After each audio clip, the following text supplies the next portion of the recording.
Qu'est-ce que le parrainage de proximité? Quel est l'intérêt, l'importance de ce parrainage? Sarah Van Olmersch, bonjour. Bonjour. Éducatrice spécialisée, vous êtes référente parrainage au sein de l'antenne du Nord de France Parrainage. Un mot d'abord sur France Parrainage, qu'est-ce que c'est? Alors France Parrainage intervient dans deux domaines. Le parrainage à l'international qui est beaucoup plus connu puisque c'est un soutien financier.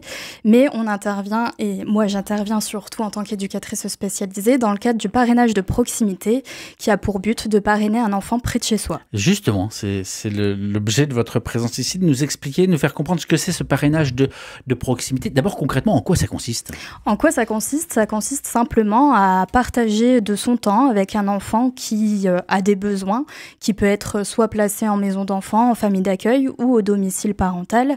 Mais voilà, pour qui il n'y a pas véritablement de personnes ressources, qui a besoin d'un extérieur. Et voilà, nos bénévoles en tout cas sont là pour partager de leur temps autour de moments simples de la vie quotidienne ou autour d'activités. Devenir un adulte référent dans la vie de l'enfant, c'est ça un peu l'idée? L'idée étant d'être un repère éducatif et affectif pour cet enfant, pour créer un lien qui s'inscrit dans la durée. Alors comment est-ce qu'on peut devenir parrain ou marraine? Parce qu'on dit parrain, mais évidemment, j'imagine que c'est aussi féminin. Parrain et marraine, effectivement.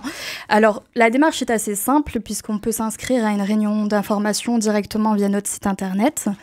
Réunion d'information lors de laquelle on vous présente l'association, nos missions dans les détails et le processus d'évaluation qui est assez complet et qui s'organise principalement sur 2 entretiens. Le processus d'évaluation, ça veut dire que la personne qui veut devenir parrain-marraine passe une sorte de test pour que vous puissiez avoir confiance en elle. Alors, l'idée, c'est que ce soit des échanges assez détendus.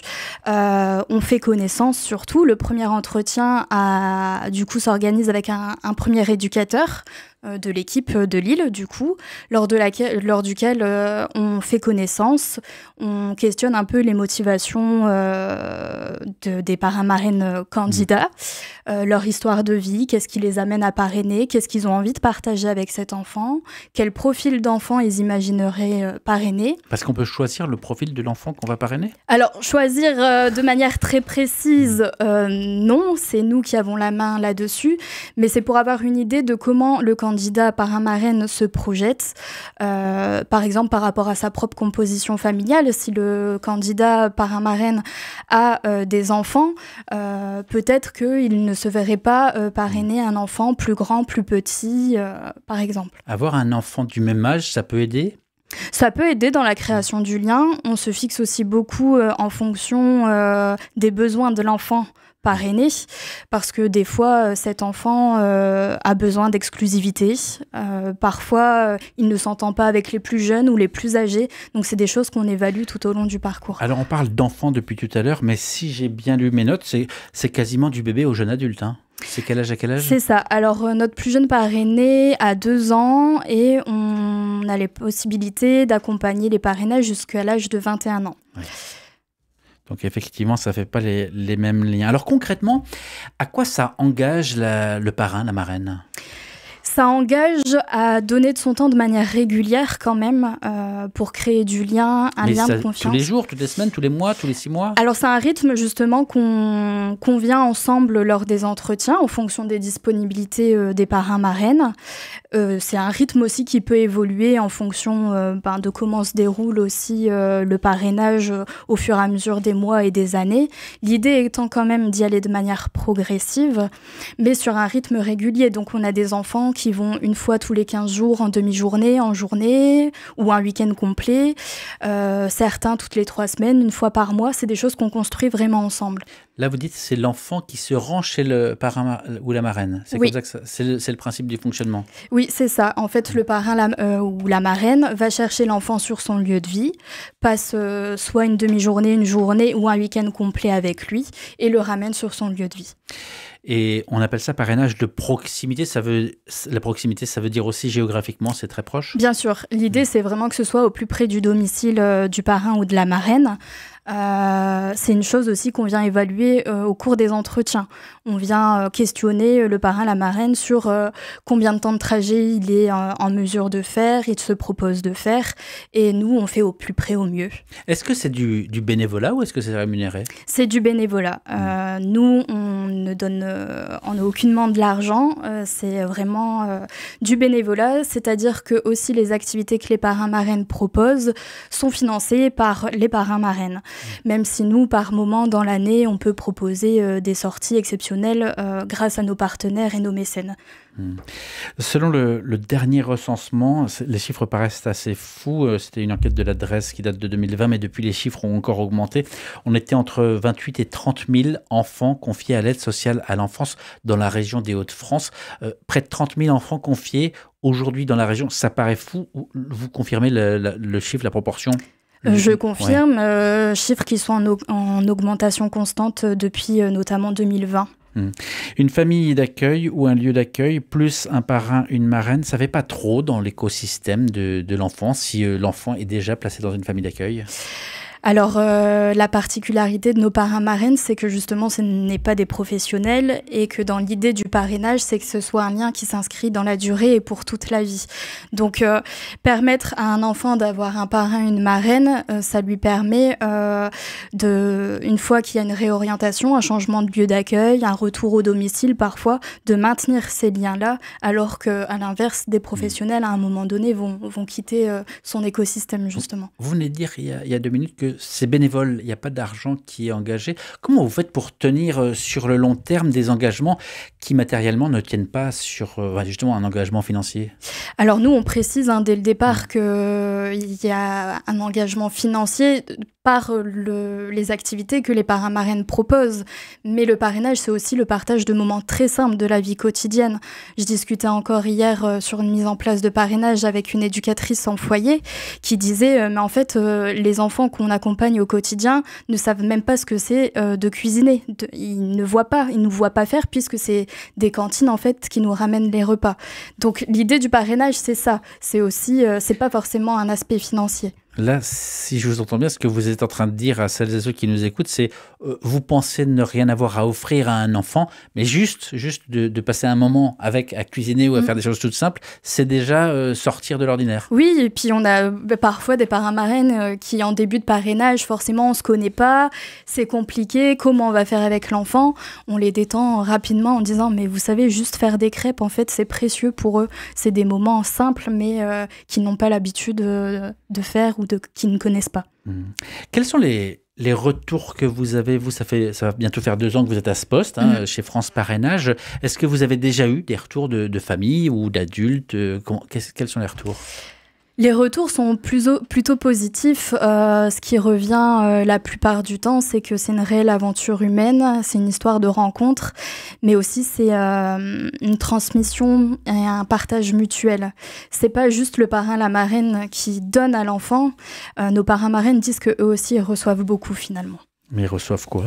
De l'affection, de la joie, beaucoup de joie, c'est ce qui revient généralement, même si ce n'est pas toujours simple parce que c'est des enfants qui ont des histoires de vie complexes et qui peuvent traverser des périodes un peu plus compliquées et que les parrains marraines du coup traversent aussi par un autre biais. Sarah Van Olmersch, éducatrice spécialisée, référente parrainage au sein de l'antenne du Nord de France Parrainage et donc l'invitée de RCF Hauts-de-France, une interview à retrouver en intégralité sur la page YouTube d'RCF Hauts-de-France ou sur la page rcf.fr région Hauts-de-France.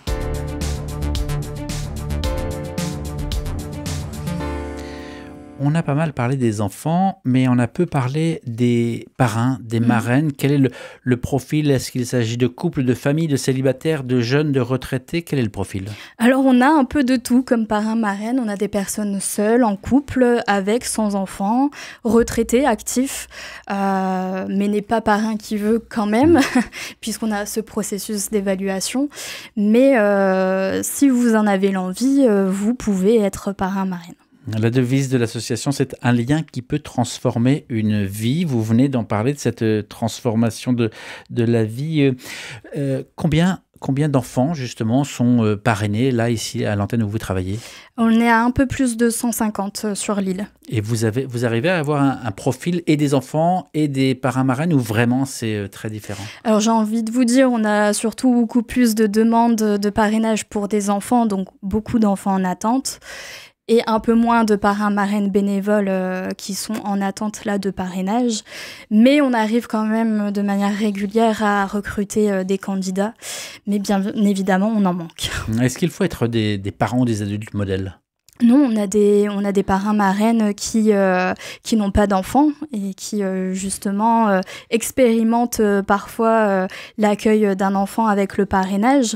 Mais pareil, c'est des choses qu'on vient évaluer sur leur capacité, tout en leur disant et les rassurant sur le fait que tout au long du parrainage, ils sont accompagnés par un éducateur qui peut les soutenir, les conseiller sur leur posture, sur les réponses à avoir auprès de l'enfant. S'il y a une rupture de vie chez le parrain, la marraine, je sais pas, il déménage par exemple, il change de vie, qu'est-ce qui se passe? Alors c'est vrai qu'on ne peut pas empêcher nos parrains marraines d'avoir des projets de vie. Forcément, dans le cadre des évaluations, on évalue leur engagement sur la durée, mais un imprévu est toujours possible. On a des parrains marraines qui déménagent, effectivement. On arrive à maintenir le lien dans la plupart des situations. C'est juste que c'est différent, sur un rythme peut-être moins régulier, mais on a des enfants qui partent en vacances, du coup, chez leurs parrains marraines dans d'autres départements. Après, il y a toujours le téléphone, les courriers, il y a toujours quelque chose de possible. Là, depuis tout à l'heure, on parle de ce qui se passe plutôt bien, mais j'imagine, comme dans les familles, il y a aussi peut-être des difficultés. Comment vous faites pour les gérer et quelles sont-elles? Alors heureusement, on ne travaille pas tout seul. En tant qu'éducateur et référent de parrainage, on a généralement des équipes autour de nous, des partenaires. Je parle des éducateurs en maison d'enfants, les assistantes familiales, les référents à l'aide sociale à l'enfance. On est vraiment une équipe autour de l'enfant, là pour répondre aux questions des parrains-marraines et pour répondre au mieux aux besoins des enfants. Donc c'est vraiment un travail d'équipe autour de l'enfant qui se présente. Est-ce que tous les enfants dont on parle sont des enfants qui sont passés devant la justice? Non, alors c'est vrai qu'on va dire aux 3/4 là sur l'antenne du Nord en tout cas, c'est les enfants parrainés, c'est des enfants qui sont issus de la protection de l'enfance, donc qui sont sous mesure judiciaire. Pour autant, on a des enfants, et le parrainage c'est pour ça aussi, qui sont toujours au domicile familial avec ou sans suivi social. Il s'agit généralement de familles monoparentales ou isolées qui n'ont vraiment pas de famille, de personnes ressources, et des parents qui parfois ne peuvent pas proposer un extérieur aux enfants. Ça veut dire qu'une mère seule, par exemple, alors c'est peut-être un cliché, mais peut venir frapper à votre porte et dire voilà, je cherche un parrain, une marraine pour mon propre enfant? Oui, on en a des mères solo qui viennent vers nous. Ces décisions de justice dont vous parlez, elles concernent donc bon nombre des enfants. J'ai vu qu'il y avait 150 mesures de placement qui n'étaient pas exécutées dans le Nord. C'est ce que dénonce un juge récemment dans La Voix du Nord. Mais vous, donc la justice décide du placement des enfants. Ensuite, l'aide sociale à l'enfance intervient. Et vous, les parrainages, c'est après? Oui, c'est bien après. Alors, on a tendance à dire que le parrainage, c'est la petite cerise sur le gâteau parce que forcément, l'aide sociale à l'enfance, la situation est assez complexe et notamment sur le département du Nord. Et donc, parfois, les référents manquent de temps. Mais pour construire un projet à long terme et offrir cette chance à un enfant de pouvoir avoir des liens justement constructifs sur la durée, on fait appel à nous. Quelle est la finalité? Parce que là, on parle de liens qui se créent, de temps passé, mais la finalité? C'est permettre à l'enfant, comme je le disais tout à l'heure, d'avoir un repère éducatif, affectif, pouvoir faire confiance à un adulte, pouvoir gagner en confiance en lui, se sentir aimé, valorisé. Et vous évaluez ensuite en entretien avec les enfants, par exemple, je ne sais pas, au bout de 6 mois, 1 an, 2 ans, en disant « Ouh là là, ça l'a effectivement porté vers le haut » ou au contraire, il s'est renfermé? Alors, on a des liens réguliers avec nos partenaires qui sont au quotidien auprès de l'enfant, avec les parrains marraines aussi. Mais pour se concentrer vraiment sur l'enfant, on a aussi des bilans de parrainage de manière régulière. Un premier au bout de 3 mois pour évaluer justement comment le lien se crée. Donc ça, avec l'enfant, les partenaires, les parrains marraines. Et puis après, au bout de 6 mois, et à minima une fois par an, par la suite, quand tout se passe bien et que le lien est bien instauré. Alors on parlait de l'antenne de France Parrainage Nord ici à Lille, mais chaque département compte une antenne de France Parrainage? Alors on a 13 antennes en France, donc 13 départements. Et dans les Hauts-de-France? Et dans les Hauts-de-France, on a une équipe à Arras et une équipe à Amiens. Vous, de manière plus personnelle, en quoi consiste votre travail dans ce domaine, dans ce dossier? Alors moi, mon travail, c'est d'évaluer du coup les demandes de parrainage pour les enfants, donc évaluer s'il y a un réel besoin, si eux, ils adhèrent au fait d'être parrainés, de partir, de quitter son lieu de vie le temps de quelques heures, s'ils sont en mesure d'investir ce lien de manière, psychologiquement, s'ils sont prêts pour cela. Mon travail, c'est aussi beaucoup de travailler en partenariat avec l'aide sociale à l'enfance, les foyers, les familles d'accueil, les parents aussi. C'est de les rencontrer, d'être au contact, c'est d'évaluer les candidatures des parrains marraines et puis d'accompagner forcément les parrainages. C'est le plus gros de mon travail, ça. Après la mise en lien, il y a l'accompagnement des parrainages, donc cette certaine disponibilité pour pouvoir répondre aux questions des parrains marraines en fonction de ce qu'ils traversent. Ça fait quelques années que vous êtes éducatrice spécialisée. Comment vous faites pour séparer vie personnelle, vie professionnelle quand il y a de l'humain comme ça, assez intense? Je pense que ça s'acquiert avec l'expérience. Oui, c'est quelque chose qui s'apprend. Je sais que sur mon précédent poste, j'ai été peut-être par moments submergée émotionnellement. Ce pourquoi j'ai atterri aussi, je pense, à France Parrainage pour avoir toujours un pied dans la protection de l'enfance en étant un peu plus préservée des enjeux institutionnels et puis même parfois judiciaires. Qui finance, donc il y a le département du Nord qui finance, puisque France Parrainage, c'est l'une des 2 associations financées par le département avec Respire 59, une branche de l'UDAF 59. Qui finance, à part le département? Alors, si je ne me trompe pas, en partie la CAF exactement, je ne saurais pas à quel pourcentage, mais on a aussi beaucoup de mécènes qui nous subventionnent. Et alors, ça sera ma dernière question, si certains nous écoutent et se disent, tiens, pourquoi pas moi, mais ça paraît très très engageant, j'ai pas grand chose à offrir, et puis si ça se trouve je vais tomber sur un enfant avec lequel ça va être difficile, oui finalement je préfère rester chez moi mais j'hésite, vous leur dites quoi? Tenter l'expérience, ne serait-ce que peut-être de nous rencontrer, même avant de se lancer dans un process d'évaluation, nous appeler pour poser vos questions, pour qu'on puisse échanger de manière un peu plus personnelle, individuelle, mais avec plaisir on répondra à vos questions. En tout cas, si vous avez cette envie de partager, de donner du temps et un peu d'affection à donner, vous pouvez très bien être parrain marraine. Le message est passé. Sarah Vanholmersch, éducatrice spécialisée, référente parrainage au sein de l'antenne du Nord de France Parrainage. Merci d'avoir pris le temps de venir dans ce studio.